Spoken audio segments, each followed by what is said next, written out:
Now, it's been a date that's been etched in the minds of Londoners for quite some time now, but we're finally here. The ULEZ expansion has kicked in. So, as I mentioned earlier, we've set up camp right by the North Circular in the world-famous biker Ace Cafe, which is in northwest London. It's just off the North Circular, which is just to my left. It's a view familiar to many of you who have to drive along that North Circular and take that slog on a daily basis. Yesterday, it was outside the ultra-low emission zone, but today it is inside.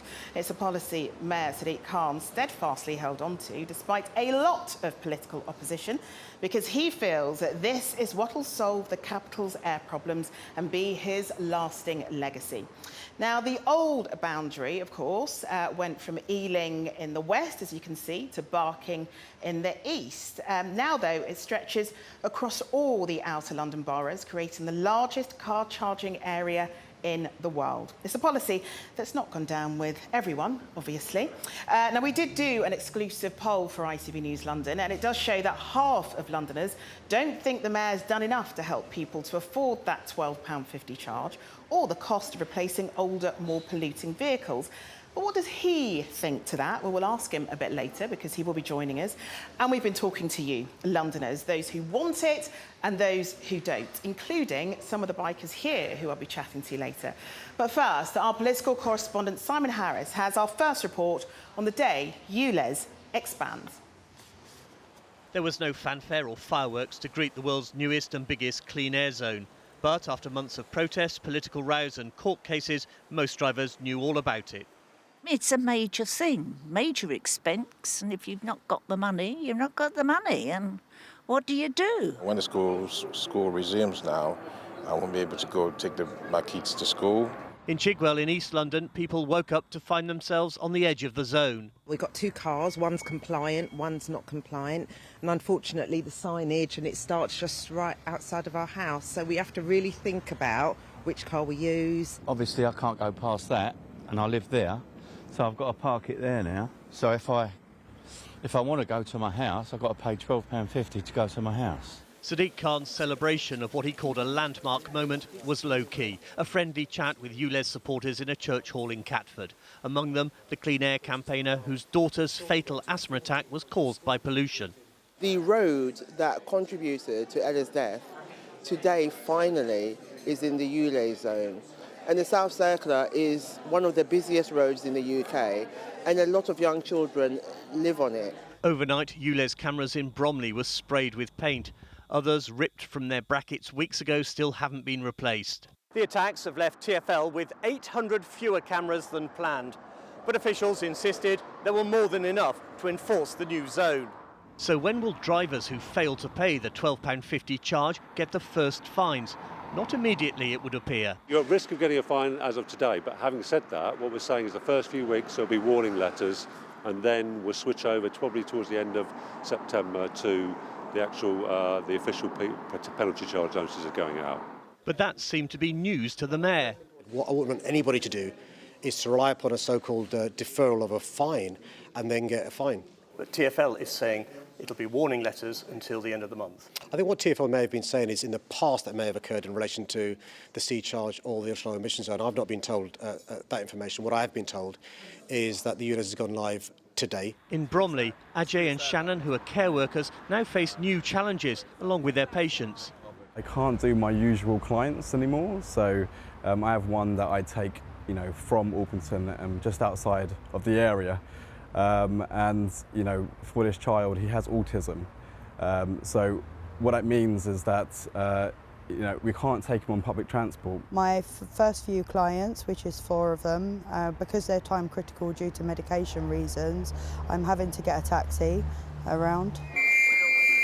Some ULEZ opponents took their protest to Downing Street, but the Transport Secretary said he had no power to stop the Mayor's ULEZ expansion. Simon Harris, ITV News. Our political correspondent Simon Harris has joined us. It's a big day for Sadiq Khan, isn't it? Charlene, the ULEZ extension is a huge political gamble for Sadiq Khan. There are a great many Londoners, healthcare professionals, scientists who applaud what they see as this bold initiative by him to clean up London's toxic air and ultimately save lives. But it's also generated a huge amount of anger among opponents. Next year he's up for re-election. His opponent has said that she will reverse ULEZ expansion on day one if she becomes mayor. Sadiq Khan has calculated that it is the former group rather than the latter who will be in the majority next May. Simon, thanks very much.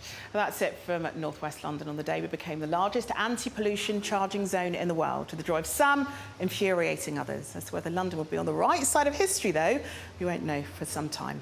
The weather's next, and then Gamal with the ITV Evening News. Goodbye. Next tonight, it is the bank holiday hangover that won't let up. Days after the collapse of the air traffic control system, travellers are still dealing with cancelled flights and long, painful journeys, either trying to get back to London from ruined holidays or battling on to reach dream destinations. As Simon Harris has been finding, for most, it's become one long nightmare. It should have been the happiest day of their lives, and it was. But Tarek and Beatrice's honeymoon has been anything but. The couple from Feltham in West London got married in Portugal. By now they should be in South Africa. Instead, they're back in London after the air traffic control computer crash sent them crisscrossing Europe. Yesterday, I just went to sleep. I was crying. I woke up. I was crying because obviously we're only going to sleep in our honeymoon. We're just going to stay there for one night now. Earlier, from a taxi in France, the couple told us how they were stranded first in Lisbon, then flown to Paris for a connecting flight to Johannesburg. We did get to Paris, and then when we got here, it was yesterday at 6 p.m. Air France had no idea where our ticket was. They did not have us on the system. Craig, Nina and their 8-month-old daughter Nova should be back in Walton-on-Thames, but are stuck in Faro, and the cost is mounting. All told, for the extra Monday night, Tuesday night, Wednesday night that we'll be obviously here, upwards of $1,500 maybe. Luckily for the couple, their hotel had an empty room. They were less than impressed with their airline. Tried to call BA's number God knows how many times and never got through. They would just instantly, near enough, put the phone down on you after an automated message saying they were really busy and there was nobody available to speak to you, and then the phone would go dead. British Airways apologised for the inconvenience and thanked stranded passengers for their patience, but said the problem was outside of the airline's control. At Heathrow, the departure boards continue to show cancellations. The boss of air traffic control promised the computer glitch was a one-off. We now understand the circumstances in which this happened, so we're able to put now in place some instructions for our engineers as to how to fix it immediately, and certainly within the time frame that would mean that nobody would be disrupted. With no other options, Tarek and Beatrice came back to London by Eurostar today to start their journey all over again.